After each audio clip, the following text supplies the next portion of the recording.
Dr. Ben! Yes.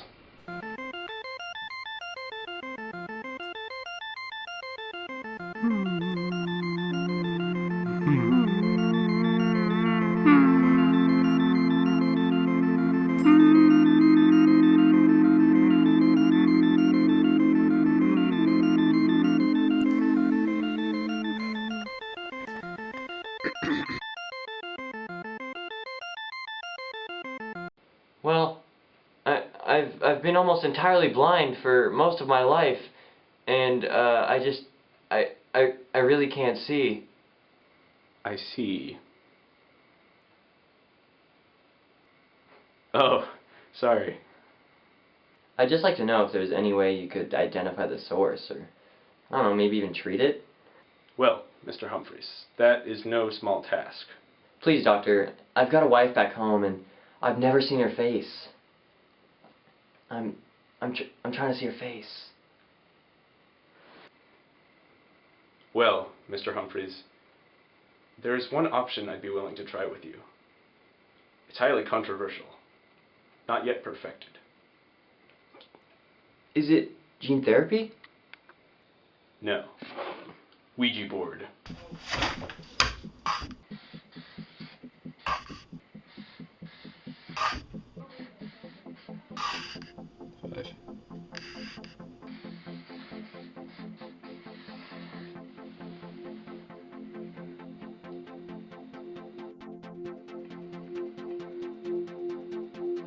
Oh. Oh, wow. What? Tell me a little about your blindness. Well, within months after I was born, I showed frequent and involuntary eye movement.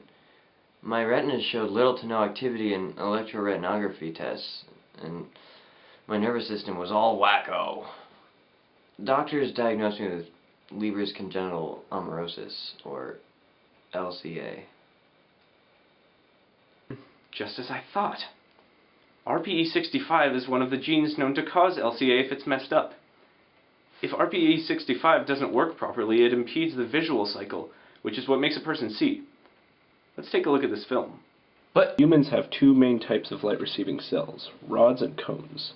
They live in the retina, which lines the back of the eye. They need 11-CIS retinol, which is a light-sensitive form of vitamin A, which, when coupled with an opsin signaling protein, forms what's called a visual pigment molecule.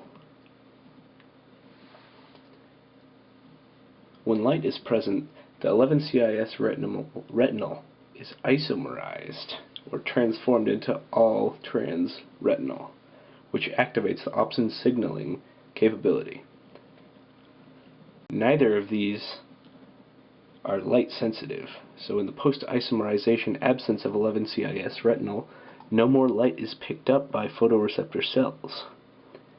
The all-trans retinol, breaking free of the opsin protein, makes its way to an outer segment of the photoreceptor cells, where it's then converted into all-trans retinol, or pure vitamin A. O for orange. It then moves to the retinal pigment epithelium, or RPE, a layer lining the back of the eye directly below the retina. It is used to create all-trans retinal esters. We'll call them esters. At this point, they come into contact with the RPE65 protein. It converts them to 11-CIS retinol. An enzyme called 11-CIS retinol dehydrogenase then oxidizes the 11-CIS retinol back into the original photosensitive 11-CIS retinal. When the 11-CIS retinal returns to the photoreceptor cells, it can once again covalently bond with an opsin protein and create another visual pigment molecule, completing the cycle. you do remember I can't see, right? Now, if the Ouija board is right, it looks like a faulty RPE65 gene could be the culprit here. Now, LCA is a genetic disease, meaning it is caused by a single malfunctioning gene. In your case, a defective RPE65 gene results in decreased regeneration of 11-CIS retinal regeneration, and thus, no picture is picked up by photoreceptors. Well, what can we do? I propose we use gene therapy. Gene therapy, yeah, that's what I said before. Yeah, good. So do you know much about it? Well, yeah, actually, I've read quite a bit. So basically, when there's a genetic disease that's caused by a gene that doesn't work right, there's a way to actually find a working version of that gene and insert it into a person's genome to replace the bad one.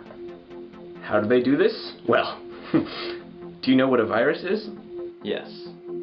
For viruses to replicate, they will normally attack the host cell, inserting their genetic material into it, which gives it instructions on how to keep making more of itself.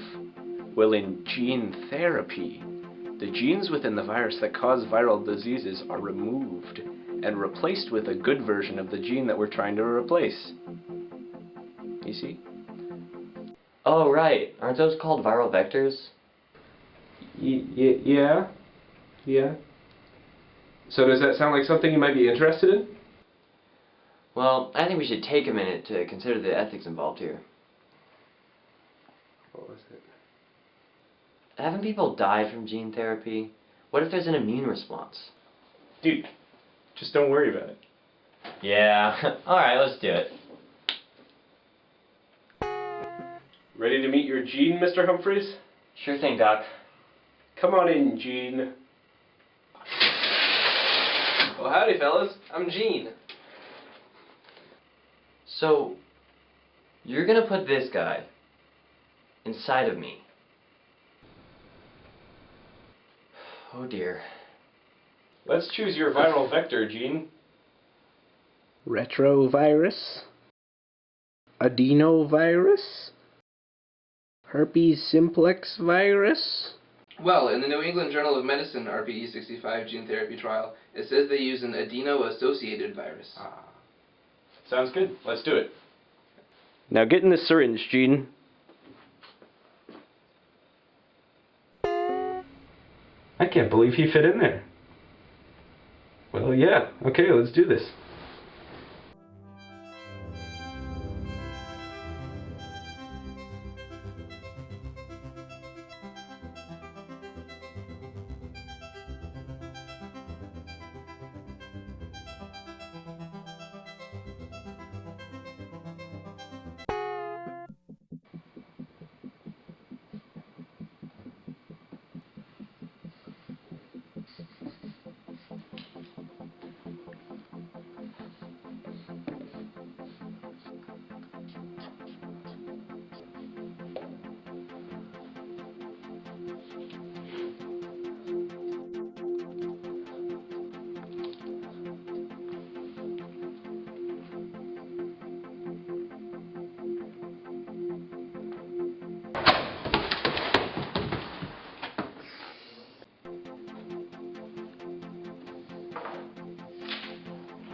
Well, Mr. Humphreys, how's the world look? Actually, pretty much the same as before. Well, that's normal. In gene therapy, it's often months before we know if the operation was a success or not. How about now? You know, it's not as bad as before. We'll give it a little longer. Now? Whoa, it's starting to come together, Doc. Whoa. Well, hello there.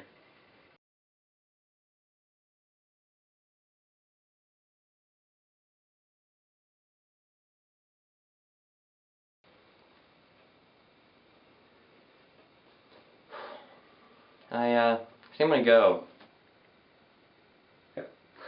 Okay.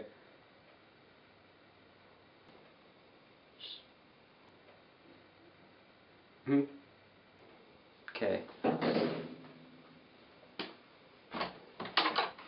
Can see the door. Oh, good thing.